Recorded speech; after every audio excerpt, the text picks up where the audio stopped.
క్రీస్తు తత్వంలో ఉన్నవారు మనం.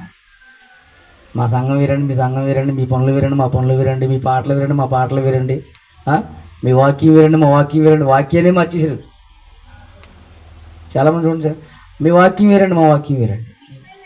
తెలియక, విలువ తెలియక, సంఘ సహవాసం తెలియక, ఆ వేదనలో ఉన్న విధానం తెలియక, మనము కూడా వేదన పడాలేమో అన్న సంగతి తెలియక, మనము కూడా బాధ అనుభవించాలన్న సంగతి తెలియక, మనము కూడా పోరాటం చేయాలన్న సంగతి తెలియక, మనము కూడా రోధించాలేమో అన్న సంగతి తెలియక ఆ రోజు నిద్రించారు వారు.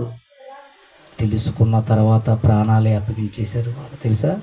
పేతురు గారి గురించి మరొకసారి మనం చదువుకుంటే ఎలా ఉండో తెలుసా? ఆయన ఇదిగో నేను వెడలిపోయే కాలం సమీపించేసింది. ప్రియులారా, ఆలోచించండి. ఇక నేను వెళ్ళిపోతున్నాను, నేను వెళ్ళిపోయేలోగా కొందరనైనా మిమ్మల్ని మేలు కొలపాలి అని నేను బ్రతుకుతున్నాను. ఈ గొడవ